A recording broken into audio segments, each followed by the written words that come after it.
Tulsi Gabbard drops a bombshell, proving Obama knew and made the whole thing happen. This week on The David Rutherford Show.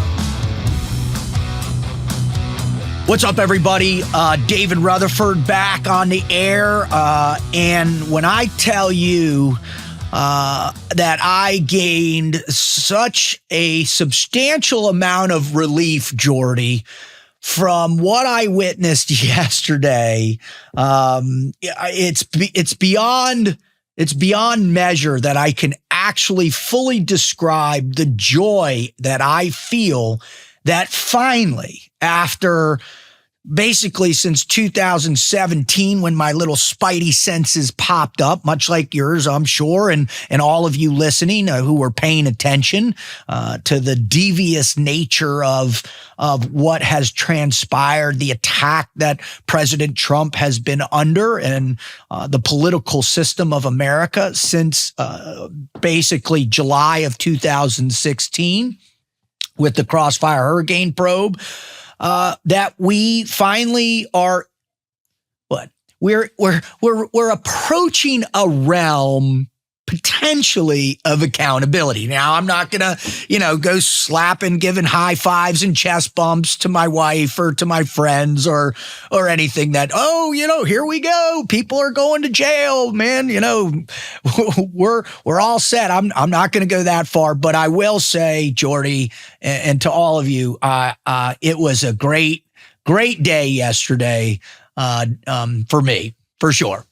Yeah, finally we get some answers. And yeah, like you said, I'm not trying to celebrate too early or else I'm going to need another David Rutherford, how to embrace my fear and cure my depression episode. All right. So before we get going on all this, could you play the clip by Tulsi when the reporter asked her what she thought about the implications of Obama and this whole thing? The president yesterday, you've inferred that the former president helped lead a coup. Based on what you now see, do you believe President Obama is guilty of treason?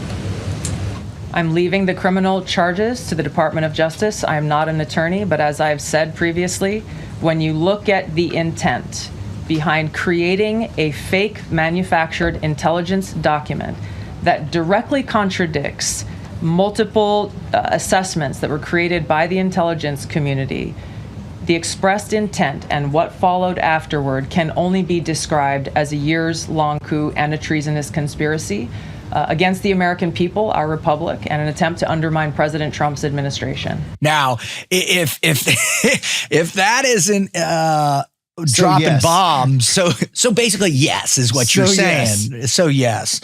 Now thinking about this, as you're listening to this right now, and you're going, why is this coming up? Why do we need to process this? How is this going to affect my life? I want you to remember, if you have been a Trump supporter since the beginning, I want you to remember that feeling that you felt once you began to realize that the outgoing government believed that Russia was interfering with our election systems, and that they believed and were basically through their media proxies, their relationships, through their leaks, their unmasking, through all of what transpired during that time from basically May 16 into the beginning, probably February 14 or 16, February 16, when Mueller came in as a special investigator. I want you to remember how you felt. Like, wow, how is this possible? How is it possible that this non-politician, this guy this billionaire who basically is tired of what's been transpiring in the government, is sick of it, is coming into this race, and right out of the gate, he tries to coordinate with Russian intelligence, Vladimir Putin. He was a stooge for Putin. He was working with Putin. He was working with the Russians to basically dismantle the system that we have in place for our elections, to take out Hillary Clinton, all of this, man. I want you to remember that feeling because it was shocking. It was shocking to me. I'm sure it was shocking to you as it was shocking to the American public. Now, what we know conclusively that this conspiracy went all the way to the top. As early as 16, Obama understood and knew that the Clinton campaign, which included John Podesta, Jake Sullivan, the former head of the SEC, Perkins Coie, the law firm, Mark Elias, all these people were involved in recognizing that they had a real problem. Now, why did they have a real problem? One of the things about all of this is very difficult for most people. And I know it was for me initially, even though with my background, working in the intelligence world for a short period and trying to understand how case officers work and how information is collected and then turned into an intelligence that can be actionable, right? Which can lead to all different types of investigations, all different types of actions by our government within the State Department, the intelligence world, within DOD. I have a pretty good understanding of how that takes place. And so it was remarkable to me to recognize, because what a lot of people have also forgotten is that Clinton was in some rough water at that point. She had already was under investigation by the FBI for her illegal servers, right? Everybody remembers she had illegal servers in her house.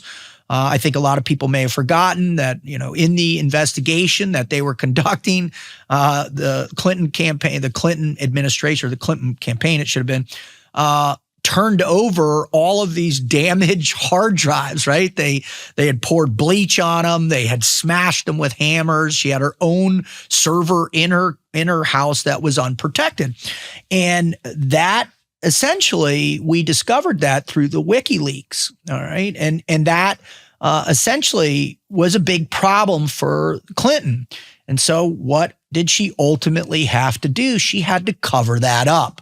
And thus began this insane, what I want to say, pretty much is still going on to this day. When you look at the divisiveness, the interruptions, you look at, the list is so long, Jordy, that it's troubling. So what I want to try and do is consolidate this information for you. I want you to kind of wrap your mind around the greater context of, of not only what took place, but why. Why was Donald Trump such a threat? Right? Why was Donald Trump such a threat to the establishment and to the order of what was taking place at that time in our political ecosphere? All right. Now, the key thing is, Trump comes in, Crossfire Hurricane initiates in July, really ramps up with the FISA warrants. But I'm going to kind of go through this. So, Robert Mueller was appointed. And if you're not familiar who Robert Mueller was the former head of the FBI. He played a major role in investigations that took place with whether or not Iraq was legitimate or not. And he basically came out and said, yep, they had weapons of mass destruction, all this. So he's not exactly has the greatest reputation, although the other side will definitely put him as the gold standard for investigation. That's why he was appointed. And so he was appointed May 2017, which led to March 2019, focusing on Russian interference in the 2016 election, potential campaign links with Russia and Trump, and obstruction of justice by Trump. That's key.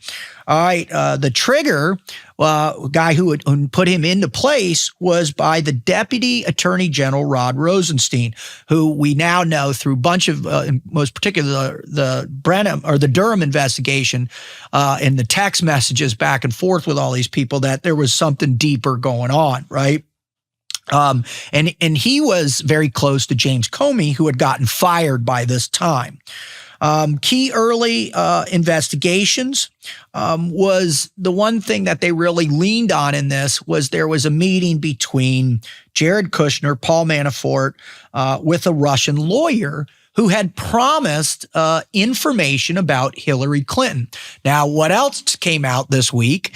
We now know that the FBI, in their investigation, had found clear information that Hillary Clinton was suffering from a bunch of debilitating health challenges, right?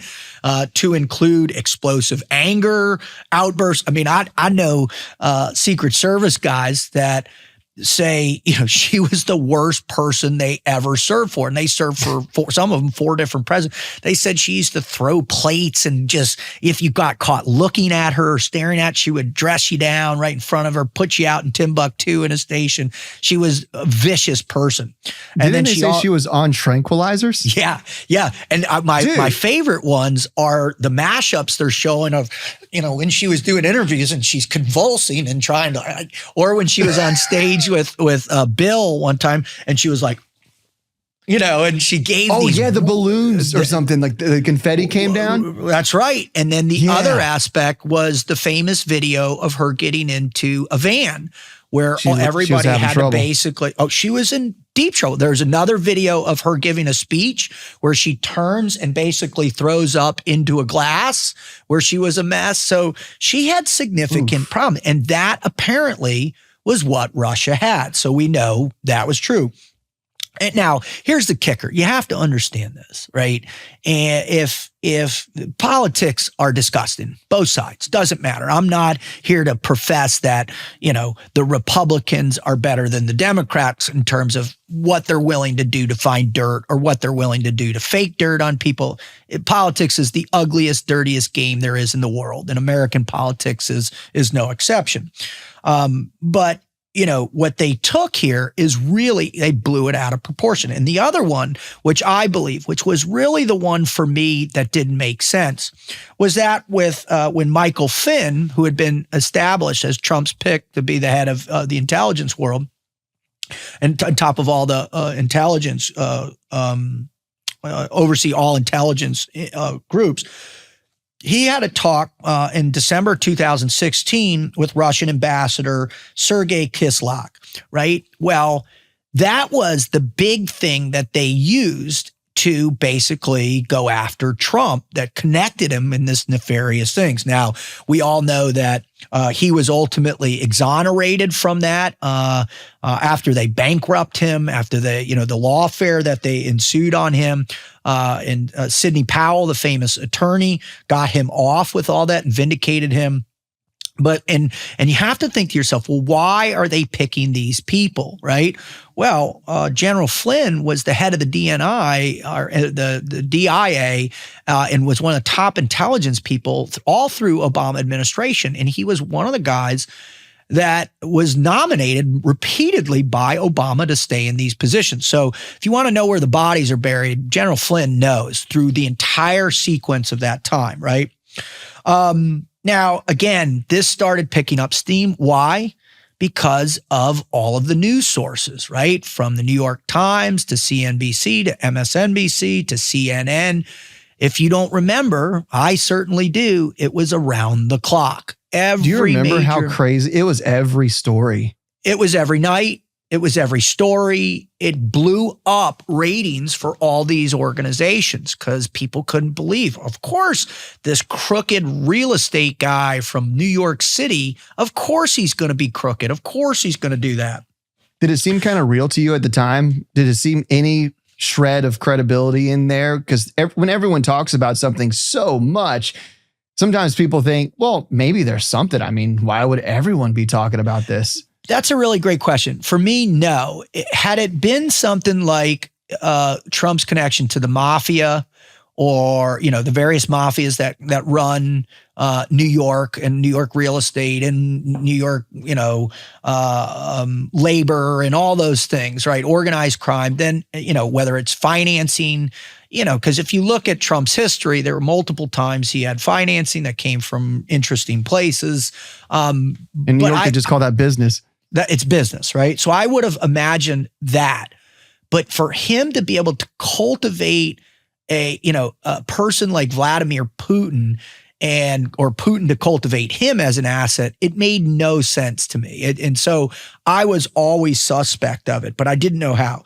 Now, by 2018, they had indicted 13 Russian nationals, 3 entities from social media, troll farm influencers, charged 12 Russian intelligence officers for hacking the DNC and the Clinton campaign. Now, that was their excuse, right, to move forward with all these things. But you got to go back and you got to understand the sequence in the Crossfire Hurricane investigation, because it was in September where they had a DOJ lawyer submit these FISA applications, right? And that's to be able to spy on Americans who they believe are linked to doing foreign espionage and all that. So they went after Carter Page. Well, we ultimately found out through the Durham Report that those FISA applications were built on the fake Steele dossier, as well as the Denchenko information, right? As well as what we also know, there was through the Clinton campaign, they had paid for somebody, I think it was at Georgia Tech, and I might be off on that one, but they had paid a cyber group in there essentially to find correlation between finance influences. And so they had a Russian bank ping Trump Tower in their servers and then use that as another credible way to build out these intelligence sources, which so it's a house of cards. That's how these intelligence things are built out, right? But what happened, unfortunately for them, is you had this 2-year investigation, something like $40 million of taxpayer money. They researched millions of pieces of documents within the Trump campaign, the Trump business, the Trump everything, to try and find these gotcha things. And what happened? What happens is that it comes out. There was a 448-page, 2-volume document that said Russia conducted, quotation, sweeping and systematic interference via hacking and disinformation, right? Over 100 Trump campaign / Russia contacts. Now, the details of those contacts, right, that it never was conclusive enough to initiate a criminal or conspiracy or coordination. And that's the key to understand. Now, as we all know now, if you spend 5 seconds on X or any one of the other social media companies, we know that bot farms all over the country, every single country that's of any sizable influence has all the massive organizations that support this type of these campaigns, these disinformation campaigns, bot farms, all this. And that's Israel, that's Russia, that's Iran, that's Korea, that's South Africa. I mean, every country, including us, by the way, including us, acts on these types of things. So essentially, the big one is they outlined 10 obstruction charges, right? Trump's attempts to fire Mueller was one, putting pressure on Comey was another, and trying to limit the Flynn probe. Mueller neither concluded obstruction nor exonerated Trump. Evidence was inconclusive for charges, and that's a key. Now, why is that so key? Well, I'll get to that, right? Can I ask a question? Yeah. So you're saying that they came out with all this information in these reports, but the quote unquote evidence they found or they released, it sounds to me like it's a lot of circumstantial stuff. Like if they found some guy that was stabbed in the mall near in my town, and then someone was like, well, Jordy has a car. He does own a knife. He likes going to the mall sometimes. And then next thing you know, there's a guy that's dead at the mall. Like it kind of sounds like and a prosecutor's your car was in the park. Something. Yeah, that's right. 100 right. Absolutely. That's how these cases are built. And we saw those cases in the overwhelming majority of cases brought against Trump, right? From Jack Smith, from Fani Willis, which was also an election denial conspiracy case, trying trying to influence the governor of Georgia to find votes, if you will. And I'll get to that here in a little bit too. But that's political warfare, or lawfare, I should call it. Everybody understands that. Okay. So you had the Mueller report finish, right? And the Attorney General Barr, right, claimed no collusion or obstruction. As controversial as the report was, it was nuanced, and there was no definitive evidence that could indict President Trump. But they already accomplished what they wanted to do. They basically disrupted Trump's entire first 4 years in office. And again, you have to ask yourself, why? Why was he that big of a threat? Now, the second report, which is the one that I believe was the most unique and the most substantial one, and that was the John Durham Report. And this was an investigation into the origins of the FBI's Trump-Russia probe Crossfire Hurricane. Now, the FBI probe Crossfire Hurricane launched in 2016 based on claims of possible Trump campaign Russia ties. But what was really the issue was, we now know that Hillary Clinton and the DNC planned to tie Trump to Russia. That was proven in this report. And this was briefed to Obama, the Vice President Biden, Attorney General Loretta Lynch, and the FBI Director James Comey, the CIA Director John Brennan, and the DNI Director James Clapper. And they all knew that this was a Clinton campaign move to create a false narrative. Why? Because what had happened? The Hillary Clinton emails had been hacked. And we know that because of who? Julian Assange released thousands of documents, to which then he ended up going in hiding for many, many years, only recently released last year under an agreement that he would no longer talk about it or anything like that. So we know that she was afraid that her issues, her corruption, her challenges was going to come out. And so what they do is they immediately stoke the FBI. There's many reports of Mark Elias as a patriotic American offering information that he had found out about this Steele dossier. But we also know now, based on the Durham report, that the Clinton campaign had actually paid through GPS Fusion, had paid for the Steele dossier. If you don't know who Steele is, he's a former MI6 guy who basically you can hire him and he'll do assessments for you. And he conjured up this whole idea that there was the Russians had blackmail on Trump. He'd been over in Moscow. He'd been with hookers and they had done some horrific things in the bedroom, and they had that. They also had the connection to Trump Tower and this bank. So they paid for all of this, which was the initiation of what took place. Now, that's crazy is Brennan, Clapper, the vice president, they all knew what was going on. Now, the real thing, and what we just learned from Tulsi and her crew, is that the real meetings took place in late December, which basically they had done all this information collection, both the intelligence world. Oh, and there's one other thing I really want you to understand this. One of the main tip-offs that this was taking place came from Australian intelligence. Now, most people are not familiar with the Five Eyes.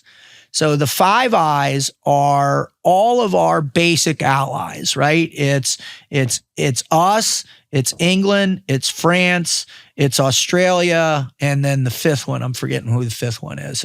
Maybe Italy, or I'm forgetting who the fifth one is. We look up the Five Eyes and who that fifth one is. But these are interconnected intelligence. And so what happens through what both sides do is, if you think you have a problem internally, what you do is you reach out to one of the Five Eyes groups, the other intel communities, and you say, hey, can you look into this for me? And they'll have their spies, their case officers, if you will, look at what's going on through our country, through their own sources, and dig up intel on us. What's the fifth one? So it looks like it is the United States, the United Kingdom, Canada, Australia, and New Zealand. There you go. So those are the Five Eyes. All right. So we got a tip, or I should say our intel got a tip from Australia, because they're deeply immersed in our political environment. And that was what assisted. So you have the Steele dossier, you have all this other stuff transpiring, and then you have Comey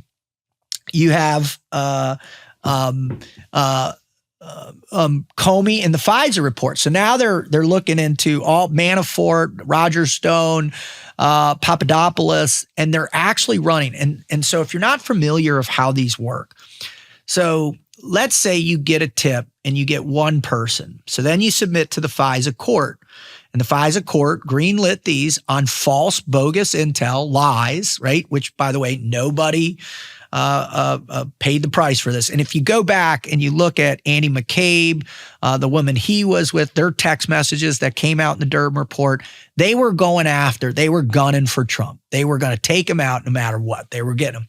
And so you get this one piece of intel, right?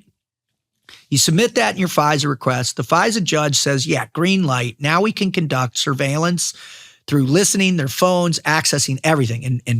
And trust me when I tell you everything's accessible. But then that person who knows this person, then so once you have a connection to this person you can open up on them. Then this person, you open up on them. And next thing you know, before you know it, everybody within the web of Donald Trump's ecosystem, politically, business-wise, is under investigation. And he knew everyone. Donald Trump, I mean, the guy knows people all over the place, right? I mean, so if they get one tip, you're telling me that if a tip appears, they can basically investigate anybody in the world. Pretty much. Nice. Pretty much. That's the way it works. It's pretty called, smart. Yeah, I mean, and that's what's happening. And you know where that came from? Patriot Act. Right? Ah, good old Patriot Act. Good old Patriot Act. All right. So we have the Durham Report comes out again, basically saying that none of this was true. It was all fabricated, all of it, the whole thing, that it wasn't real intel. They had made it up. And the worst part was, and he didn't quite come out and say it, is that the intel world knew about it, which included the FBI. All right. So I give you that because I want you to really understand the magnitude of what took place, right? In the beginning of this and the intensity of that and the collusion, the conspiracy at the very top. One little side thing I really want to know is it was essentially, it came out that it was Joe Biden who was the guy who said, well, we need to basically unmask General Flynn, and that will help the cards fall. And that was in that late December, early January meeting of all the key players involved in that. All right. So the thing I keep asking you, and I know that you're asking yourself, hopefully, is why? Why was Donald Trump such a threat? Why was this business guy who, came out and campaigned, because what did he campaign on? Do you remember? Jordy, do you remember what was the big thing he said he was going to do? Drain the swamp. Drain that swamp, boy, right? Yes, I'm going to drain the swamp. God, I suck at that. I really wish I was better. Drain the swamp. It's a big swamp. A big, beautiful swamp. It's not beautiful. We're going to make it much more beautiful. We're going to drain it. Remember when he was in the debate with Clinton and he said, I'll put you in jail, and so we heard this because we all kind of felt like something was going on. Well, one of the things that you have to understand is the magnitude of corruption that had been taking place, right?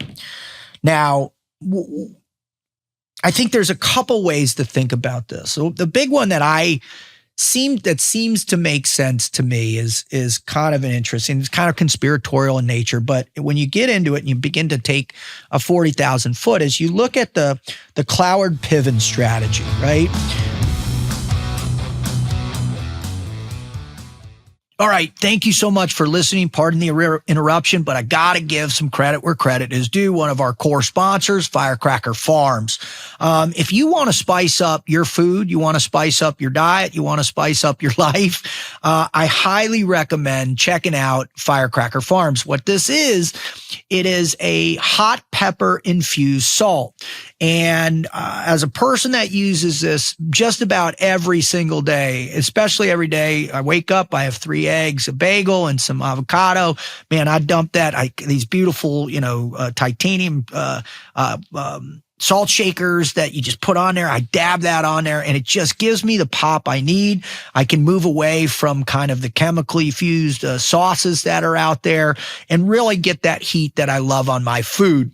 So if you want, please check out firecracker.farm. This is a family-run business. My buddy Alex and his family, they make the product themselves on their farm.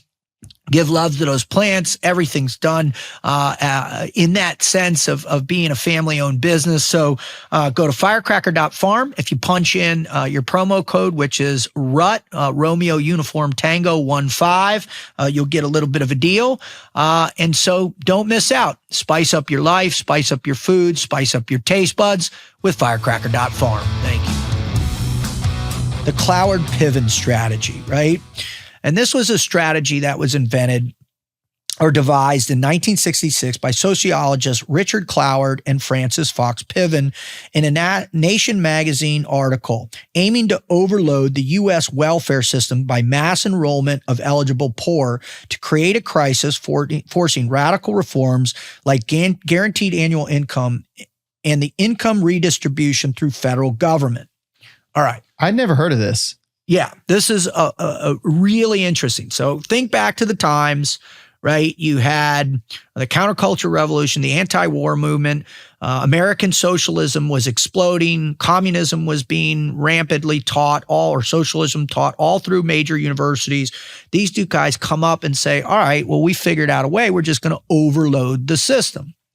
Now, no discernible documentation has ever been released saying that any one of these people that I'm talking about has said, we're going to use the Cloward-Piven strategy, right?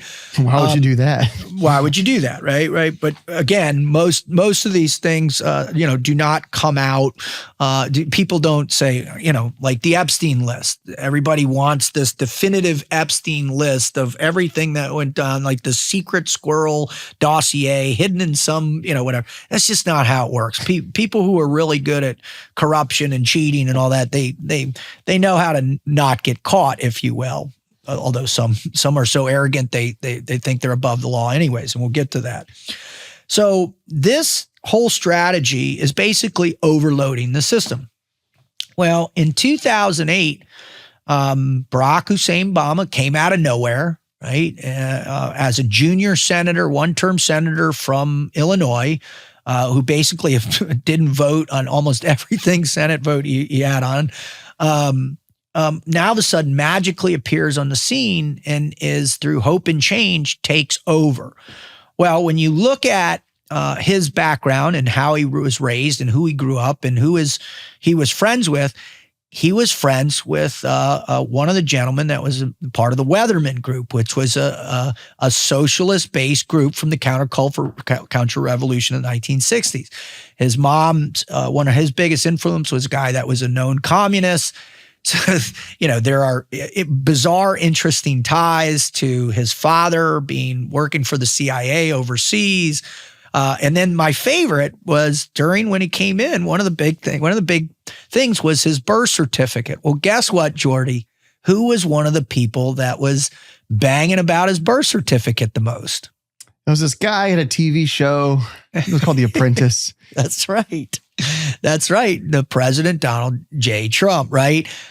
He was a big proponent. Let's see his birth certificate. He got caught up in that conspiracy. So my point of all that is, when you look back at the 8 years of Obama administration and then the proposed following 8 years by Hillary Clinton, you were going to have 16 years of radical transformation within the U.S. government, within the U.S. political scene, within the U.S. financial scene, that essentially was going to change the way America looked.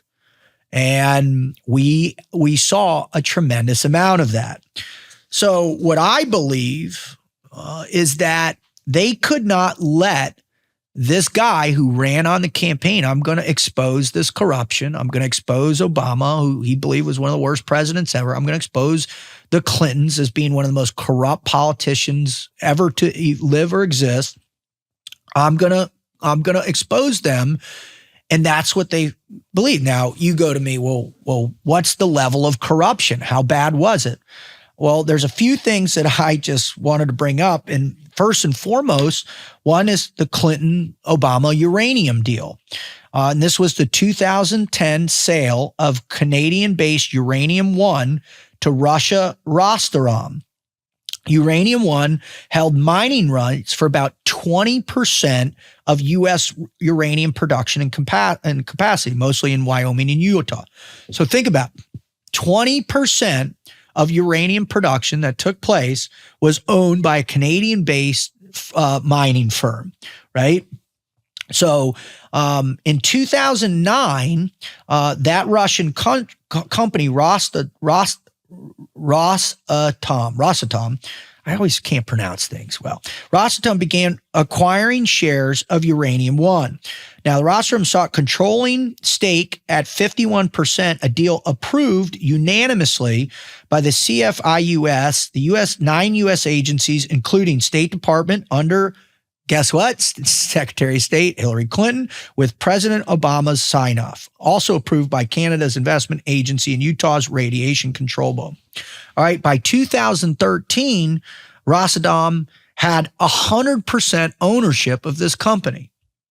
All right, so 100% owned Russian uranium company, it has access to 20% of American uranium. And they brokered this whole deal. Now, here's where things get interesting, all right? Uranium One chairman Ian Telfer donated $2.35 million to the Clinton Foundation via his family charity. Most donations actually from Frank Giristra, who sold a stake in 2007 pre-sale. Additional payment, Bill Clinton received how much? $500,000 for a Moscow speech from Renaissance Capital, a Russian bank promoting the Uranium One stock, right? So you start to think, right, how these things are taking place through American might and American political influence. You have companies, organizations, NGOs all over the world beginning to get rich by essentially paying to play, right? Now, one of the interesting things, I went into the Obama Foundation, and one of the biggest donations to the Obama Foundation came from Jeff Bezos to the tune of $100 million. And I tried to dig into that a little bit. And the biggest thing I can find was the cloud system and the contracts that they had received from the U.S. government during his administration. But the biggest ones basically had taken place under Trump, and now recently, the end of the Biden, and now massive $9 billion that includes Microsoft and Oracle and all these, Google and all these companies.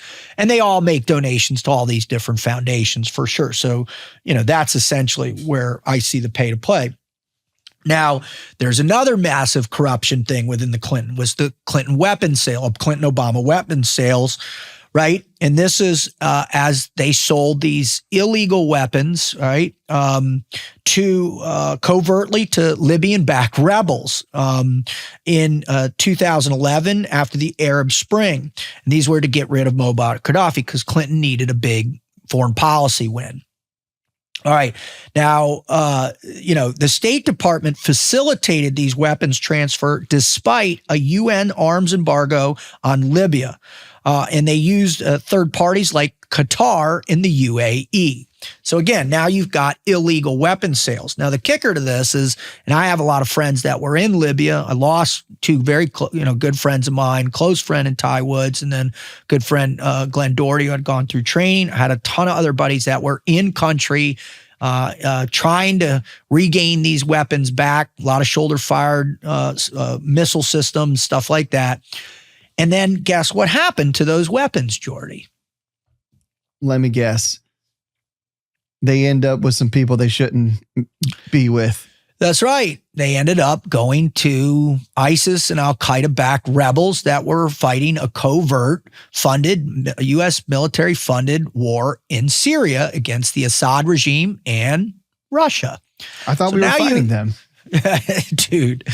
Well, so we were, but then now we're not. We need them. And what's crazy is one of those gentlemen that was a part of all that, and ISIS is now the president of Syria. So when you think about illegal weapons sales, you think about Clinton Foundation, illegal donations, pay to play. And then, another one that kind of ties into the beginning of this, which was the Seth Rich murder, right? And this was a DNC guy.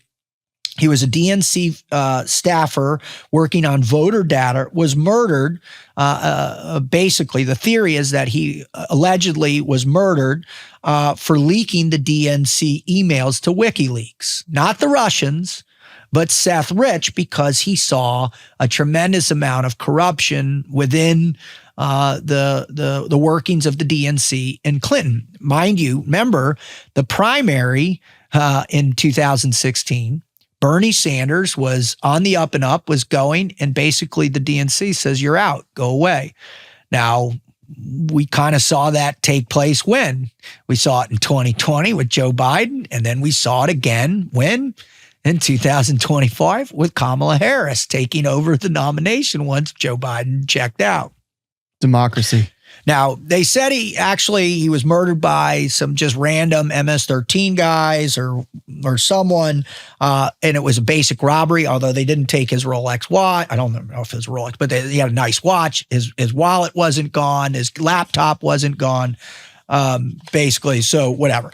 Were they saying that he was leaking it to Julian Assange? Is that in the connection? Okay. Yes.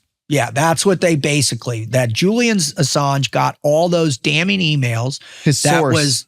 That was the source was Rich. And he kind of insinuated that multiple times, but that's why the FBI had started a probe into the Hillary Clinton and her campaign because of these leaked emails that exposed all kinds of crazy things in those emails. And all of those emails are available online if you go to WikiLeaks. You can read all of them. All right, so you have illegal arms trade. You have the Clinton Foundation. Oh, there's another one too. Remember the Haiti relief when the earthquake took place and decimated. They raised something like $1 billion and less than 5% ever made it to the Haitians. There was a human trafficking component of that emerged, that some American woman who ran an NGO got busted trying to traffic Haitian children into the Dominican Republic, and she was connected to the Clinton Foundation. So you have all of these just one after another. And then, obviously, my favorite one is the Joe Biden corruption scandal that took place during his vice presidency, to which James Comer and the House Committee on Oversight Accountability has basically found $27 million worth of payments going to the Biden family and their 20 plus LLCs, or something like 1920. And these came from China, Russia, Ukraine, and Kazakhstan, and Romania from 2014 to 2019. And this was essentially a pay to play. And we can't forget old Hunter Biden, who was the president or on the board of Burisma, making $83,000 a month, basically selling whatever needed to take place over there. So is this all to fund the efforts? You brought up all these things that sound like pay-to-play things, taking control of the uranium, the weapons sales. So what's the connection with this to all of the Russian invented hoax?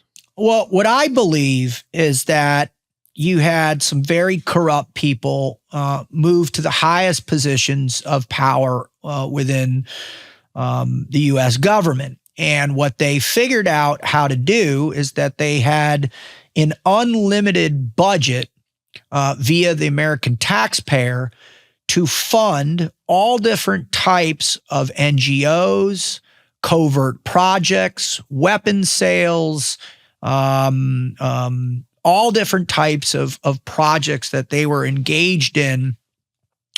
And by doing so, by taking the American taxpayer money to fund all these things, they essentially were also paying out exorbitant amounts of money to their friends, right? They were all these different NGOs. They were paying them off. They were paying off the Bill and Melinda Gates Foundation. They were paying off the Clinton Foundation, the Obama Foundation. They were paying off, you can even go back and look at after the collapse of the 2008 economic collapse from that debacle of illegal financing for, the mortgage fiasco, and who got bailed out.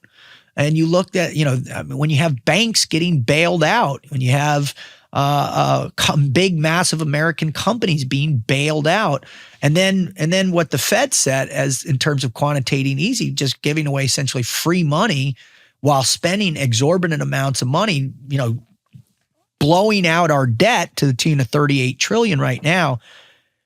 All of that initiated around that time. I want to say it was something, don't quote me on these numbers, but this is roughly correct. In the history of the United States, up until the financial crisis, I believe that the U.S. debt, government federal debt, was about $9 trillion.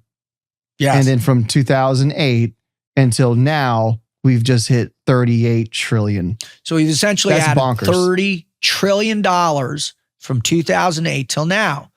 Now, there's a woman that was on Tucker Carlson a few months ago, I want to say now, and she's been on the circuit, and I think she was I forget where she was, but she was a deputy director in a high up position, I think under George Bush or before, I forget what her name was, but she essentially has made a insinuation that this just absolute grotesque amount of spending and the fact that we inflated our national debt by $30 trillion in that amount of time, that there's no oversight for any of this money, right? And what she said, I think, and I need to go back and re-listen to it, but you guys can too, is she suggested that something like $21 trillion is completely unaccounted for, right? That it just went away.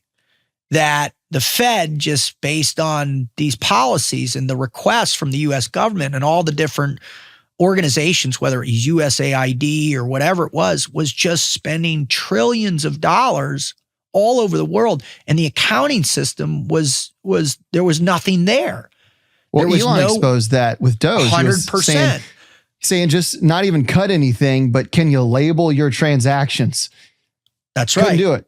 Nothing. None of that exists. So you go back and you say, all right, Cloward-Piven strategy.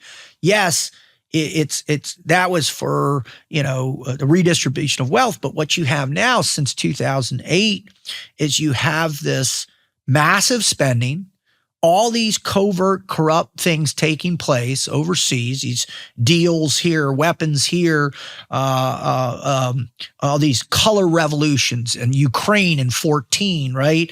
You have all of these things taking place, and then you have, all of these people getting filthy rich.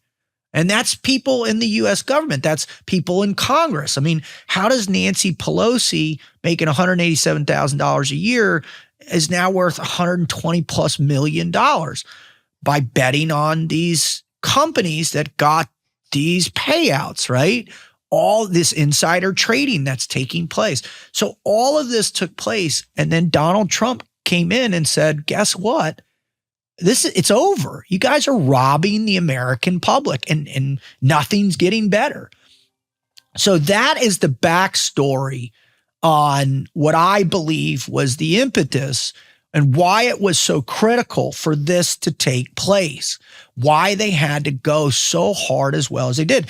And I firmly believe that once we get into discovery and once they really begin these investigations, we're going to find that it was not just 2016. It was not just his first term.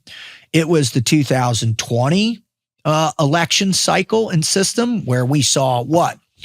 We saw leading up to that, these crazy impeachments that came out of nowhere. We saw all this stuff take place. Then we saw the COVID release, right? And you go back and you think about in October 19, why would they conduct Event 201? Why did we have all this? Like, hey, let's get ready for a pandemic. Why was the World Economic Forum saying, hey, a pandemic's coming, right? Why did BLM blow up the way it did? Why did we have a pandemic, but it was okay to go in the streets and burn cities down, right? And why all of a sudden were the first time ever voting laws changed because of a pandemic and these you can't be 6 feet near. You got to have a mask on, which we all know was just made up stuff. It was illegitimate in order to reshift and shape a 2020 narrative, which was what? Which was that, Trump was going to cheat just like he cheated in 2016. And what happened? You had mass mail-in voting, which Dinesh D'Souza and True the Vote guys figured out. We also have a tremendous amount of evidence from Mike Lindell and all of his cyber people exposing the potentiality that Dominion basically was flipping votes. Now, that's alleged. Mike Lindell actually just got won an appeal victory for, I think, a defamation case that he was involved in. So who knows what's going to happen and all that. But, what we see, we had who came in. They put in Joe Biden, who was easily manipulated, has his own corruption thing, so he could be manipulated in any way, shape, or form. And they put him in, right? So with all of that being said, and I know your head is spinning right now. You're like, oh my God, David, you just opened a fire hose on me, man. How am I supposed to process all this? Listen, I'm right there with you. I firmly believe that this is overwhelming to think that our country could be in this particular space or environment. And I'm sorry, man. I really am sorry that you feel like I do. But, if we don't do something about it and it continues, then our country's going to be lost forever.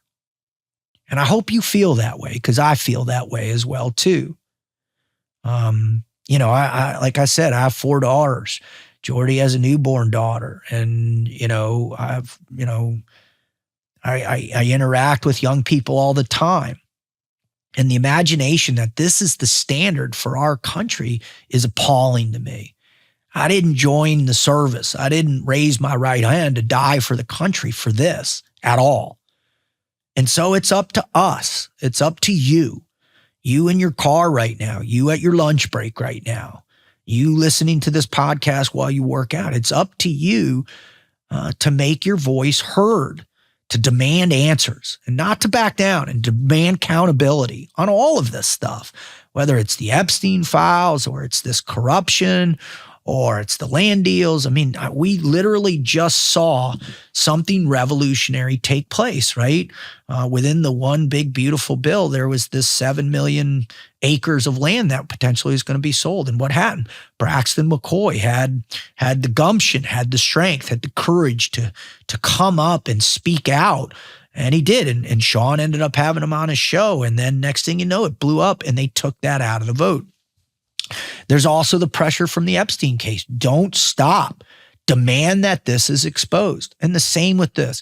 You need to call your congressman. You need to call your senator. You need to slam the White House switchboard, the DOJ, all of it, and make your voice heard that we want accountability. That we have to have accountability. Because if we don't get accountability in all of this, then it's going to be very difficult to recover and to get back to some semblance of a constitutional republic that we believe is what we live in. All right. Now, the challenge is what, Jordy? The challenge is this, all right? I see all over X, all right, this is treason. I put it out. This is treason, period. And someone correct me. Actually, it's sedition, right? And so there are all these debates taking place, right? So what is going to happen? What is the DOJ, right? And I forget what Mike Benz was on Greg Gutfeld last night or night before or something like that. And he said, this is now the next thing to be placed on the abyss of Pam Bondi's desk and how they're going to prosecute this, right? So what we have to ask is what is going to happen? Who's going to be indicted? But what we want to know is anybody going to go to prison? Is anybody going to pay a fine or serve time? Now, this is what you have to understand. All right. So basically, there's a couple different U.S. laws that potentially are on the table. And this is what I got. It's 18 U.S.C. Section 241, which is conspiracy against rights. That's it's illegal to conspire to oppress or intimidate someone's constitutional rights, like running for office. Penalties up to 7 years in prison or life if someone dies. 18 U.S.C. Section 371, conspiracy to defraud the United States, covers schemes to interfere with fair elections, like rigging votes, carries up to 5 years in prison. 18 U.S.C. Section 1505, obstruction of proceedings, applies to interfering with election investigations or congressional certification up to 5 years or 8 if tied to terrorism. That's what they were trying to get Trump on January 6th. 18 U.S.C. Section 595, interference of federal employees, prohibits using official authority to meddle in elections, a misdemeanor up to 1 year in jail. They also tried to use that. 52 U.S.C. Section 30121, Federal Election Campaign Act, bans soliciting foreign help in elections, like seeking dirt on a rival, fines up to 2 years in prison. That was another one. The Hatch Act, 5 U.S.C. Section 7323 through 7326 restricts using government resources for partisan campaign activity. Typically involves fines or administrative penalties, right? However, here's a key one in that, because that was used as well against Trump. In the 2020 Trump versus United States ruling grants presidents immunity for official acts, potentially shielding actions tied to constitutional duties, but unofficial acts like fake electors or violence aren't immune. Now, that's the kicker for President Obama.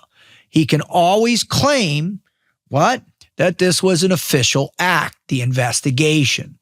And that's what makes this me not exactly the most positive in terms of the outcome for this, because there are these protections, and the very thing that's Trump, went to court for, his constitutional right in the act to be able to discover what he was trying to discover in the 2020 elections, and that presidential immunity. And that was also within his records, the illegal records case. So saying all that to say this, is President Obama going to jail? Not likely. Is former CIA Director John Brennan going to jail? Not likely. Is former head of the FBI James Comey going to jail? Not likely. Former DNI James Clapper going to jail? Not likely. Former Vice President Joe Biden going to jail? Not likely. Loretta Lynch? Not likely. Susan Rice? Not likely. Not likely. Not likely. So, what we can do is bring it to the courts. What we can do is let the American people see the extent of corruption that was involved in all of these scandals.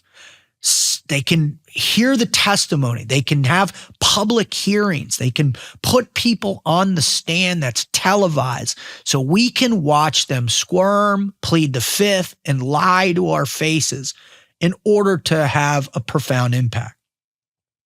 However, somebody needs to pay some kind of price.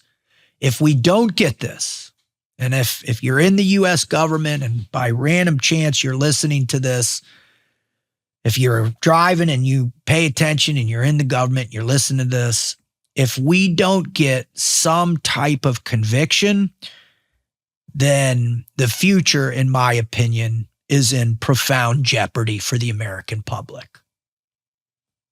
All right. Woo! Yeah, man. Yeah, Pretty good. That was a big one. I've been waiting to do that show for probably 7 years, man. And finally I got to do it. Well, I think it's important to point out something very, very crucial for the show, that it's somebody's birthday today. Yeah, man. I feel very blessed. It's a wonderful day, 53. I feel overwhelmed with opportunity. I can't, I guess I should give thanks on my birthday, right? I'm incredibly thankful for, my employers. I think I'm very grateful for iHeart for giving me this opportunity. My other job where I get to, interact with people all across the country. I'm very grateful for that. But mostly I'm grateful for you, Jordy, in my life now. I mean, it's been just revolutionary for me in terms of confidence building. I'm grateful for you. I'm grateful, obviously, for my other friends who are supporting me out there. For my family, I got to have some real great family time the last couple weeks. Really grateful for my children and my mom and dad and Jana's family, who are so loving and supportive of me. Beyond grateful for Jana. I wouldn't be in this spot had she not come into my life 8 years ago. And every day she just gives me more and more confidence to do what I'm doing. Best gift I've ever had in my life. It's when you think about it, it's tough because I've been thrust into this deeper reflection this week because, two of my childhood heroes have passed, right? I lost some legends this week. Yeah, incredible people. And that's how you're getting older, when, people from your era that you had such influence, Ozzy Osbourne passed away. And, I started listening to Ozzy in 1987 when my good buddy Chris Bunch, or Gubba, introduced metal to me. And I was like, holy cow, that's awesome, right? What is this? And you start hearing Ozzy Osbourne and Black Sabbath, and you're like, oh my God, that's amazing. And, and then the other component as a kid in the 80s was Hulk Hogan. I'll never forget, Rocky III, being in the theater with two of my friends. I think I'm pretty sure it was Drew Parker and Chris Longo. And I'm on the seats in the back, and the Fabulous Thunderlips comes out, and he body slams Rocky, and then Rocky gets on the back of him, he chokes him out. And, afterwards it was, he's like, I thought you were going to kill me. And he's like, oh baby, it's all good. And now all of a sudden the Hulk Hogan emerges. So it's like a piece of your childhood passes with you. And so I think as it juxtaposes my reflections of my age and my being on my birthday, I'm beyond grateful of the life I've lived. I'm beyond grateful to the life I'm living right now. And I guess, the ultimate gratitude and goes to Christ and my faith, and through him, what I've been able to experience and my perspective in the world. And I just, I'm so much looking forward to, the next year coming, man. I think this year with you, Jordy, and with Jana, and with what we got going on, is just going to be unbelievable. And my 53rd year is going to be a big one. Yeah, man, we're just getting warmed up, and appreciate everybody listening. It's going to be a fun one. Yes. Thank you all so much for listening. If you enjoyed the show, please like and give a comment to support us. If you want, if you have a great tip for us, go visit davidrutherford.com. Tell us a story you'd like to see. Please follow us on all the social media sites out there. It's at David Rutherford Show. On X, it's at D Rutherford Show. We're on TikTok. We're on Facebook, Instagram. You can follow me personally at Team Frog Logic. That's my personal handle. I'm mostly on X and Instagram. YouTube, we've got YouTube channels out there. Got a lot of exciting things coming up. But obviously, without you guys, none of it would matter. Thank you for listening. Thank you for your support. And Jordy and I promise to continue to give you, the flashbang of truth. Booyah. God bless you.